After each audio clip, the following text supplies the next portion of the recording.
My name is Brinton Wilkins. I live in Sandy, Utah, and I'm welcoming you to the beginning of my journey into beekeeping, a new hobby I decided I wanted to pick up. If you are here for expert advice, go somewhere else.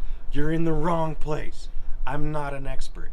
I barely know anything about this, but I thought even so it might be worthwhile for some people to watch and see what I've learned and see me mess my way through my first year of beekeeping. It's really strange to me that I want to do this because when I was in first grade, a wasp flew into my mouth and stung my bottom lip. And ever since then, I've had this paralyzing phobia of bees, of anything with stingers. But about 3 or so years ago, I wrote a short story about an older gentleman who takes up beekeeping as a hobby and it helps him grow and whatnot. So I started studying it then, and I kind of became fascinated with it. And I've read more about bees now in the last year or so than I ever thought I would. And in some ways, it's helped me overcome that fear. I can now be around honeybees without shutting down. In fact, a couple days ago, I was at my wife's grandmother's house, and she has an apricot tree. It's blooming, and it was so full of honeybees you could hear it across the yard, just this hum. And so I went and I stood beneath that tree, and I was able to actually look up into it and feel not even the slightest tinge of fear. And so this is something I've been wanting to do now for about a year and a half. I bought my bees last year. They aren't here yet. I should be getting them in about a week and a half. So I just want to show you what I have put together here, the setup I have, and then film as I'm going through the various steps of hiving the bees, of whatnot, and hopefully it's informative, hopefully it's enjoyable. One thing that I have learned about beekeepers is they are passionate about what they do, but they aren't necessarily very good teachers. So I'm hoping that maybe I can help answer some basic questions. But like I said, if you are looking for like expert advice, go somewhere else. So I'll stop here and reset the camera and show you my setup here in my backyard. I mean, I guess I should say right now, this is my backyard, and this is behind my shed where I keep my lawnmower and everything. I just had this little space, and I thought, hey, this is a great place to put some bees. It's protected from wind by a fence on two sides, this on the other side, and it's got a nice open shot out that way. And it's away from where the kids play and whatnot, so hopefully this will be a good place. I don't know, we'll see. Maybe I've picked the totally wrong area and everything's going to fall apart on me, but I guess that's part of the fun of this adventure. So give me a second, I'll set up for my next shot and show you the beginnings of the hive.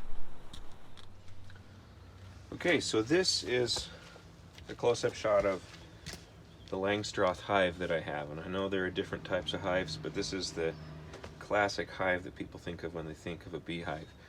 So there's a lot of support and information on this one, and it seems more accessible for a beginner like me. But I'll just go quickly through it and show you what I've kind of learned, and hopefully I'm totally correct. I may not be, but it comes in several parts. This right here on the top is the water resistant top cover. It's got a metal cover, but it's made out of wood. That just comes off and it just rests on top. And then you've got the inner cover. Now here's a question that I've never been able to find an answer to, and I think I figured it out by watching several videos. If you look here, there's this notch right there. And I think that notch is supposed to face up so that if the bees come up through this hole, they can get out. If you have it down like this, and the bees come up here, they can't get out. They're stuck here underneath the exterior cover. So I think you put that like that. So that's the interior cover. And one thing that I didn't know, and it's taken me a while to figure it out, is that none of these pieces really interlatch together. They just set on top of each other. And then the bees, excuse me, the bees eventually glue everything together with propolis. And that's why one of the reasons you need your hive tool to come in and crack it open. So, but that's the interior cover. And then this opens up what's called the hive body, this box. And in the hive body is where you have your frames. And the frames have this wax foundation where the bees draw out their cells. And in the cells they lay eggs and rear their pupa. And then they also store honey in some of the cells. They store pollen in other of the cells. And this has 10 frames, and the frames are front and back the same. Now the bottom of the box, the bottom of the hive body, there is no bottom to it. It's just open, because underneath the hive body you have this base, and you'll see this is a mesh, and that's a mesh because bees can get little mites apparently, and they sometimes fall off, and they'll fall through that mesh onto this removable bottom board. And you can pull that bottom board out and look and see if you have mites that have fallen, and that can give you an indication of the bee's health. Now right here across the entrance to the hive is a hive reducer, an entrance reducer. You've got this 1-inch notch, and then if you spin it that way, you've got a 4-inch notch. And when you, what I've read is when you put your bees in the hive the first time, you want to have this across with the 1-inch notch facing down so that there's only a 1-inch area for the bees to get out. And that forces them to kind of hang out with each other and get used to each other, get used to the queen, so that it becomes a healthy, cohesive colony.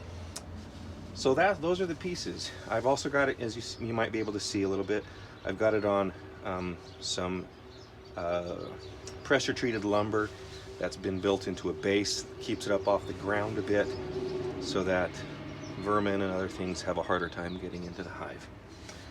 But then it all just stacks on top of each other. It doesn't interlock, it just stacks.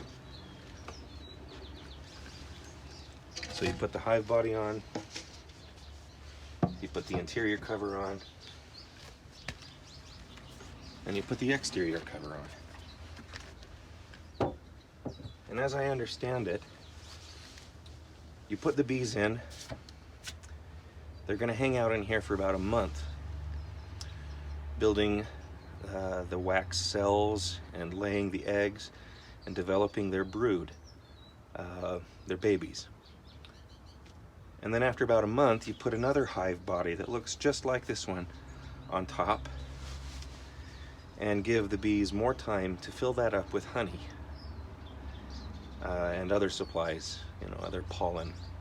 And then after a while, once they've got a good go on that and it's healthy and filling up with supplies, then you can put a third hive body, which is called the honey super. It's exactly the same. It's full of the same 10 frames. Both of those new levels will be. But that honey super is where excess honey is stored. And that's the part of the hive that you can harvest to get your own honey. This one, you don't touch what grows in this bottom box. You don't touch what grows in the middle box, in the middle hive body, because those are their supplies to get the bees through the winter. And then, provided that that's all healthy and you have a lot of honey and pollen, then you can start harvesting from the upper hive body, or what is called the honey super. S-U-P-E-R, honey super. That's one of the things that's been difficult for me, is trying to figure out what the lingo is in beekeeping, because I haven't even found anything that just succinctly says, here's what this word means. So hopefully I can help maybe some people figure out a little bit more easily than I've had to. That being said, I may be totally wrong. So if I am, deal with it. You're not paying for this. And I may be completely up in the night, but hey, I'm learning. Let's learn together. Oh, and one more thing. Bees drink a lot of water. And so what I've got here ready for the bees is a little water feeder that I got at the local garden supply store. It's actually made for chickens, but I put some gravel there in the base so that the bees have something to stand on once that little yellow base is full of water, because apparently bees can drink 3 times their weight in water every day. So you get a 1 pound box of bees to start with. That's 3 pounds of water a day. It's about a gallon, if not more. So I'm gonna have to keep an eye on that and make sure that they get the water that they need. Well, maybe before I show you the gear, I should show you the other Hive Bodies, just so you know.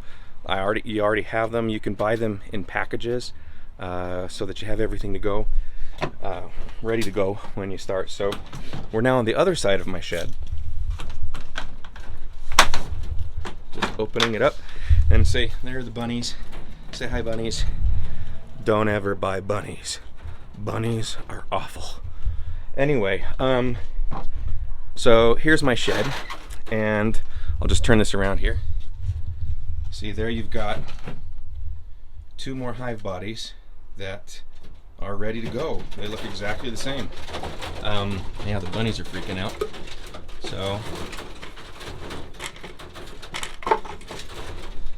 those will become the bees' honey storage, and one day, hopefully, with any luck, my honey supplies. So yeah, bunnies suck.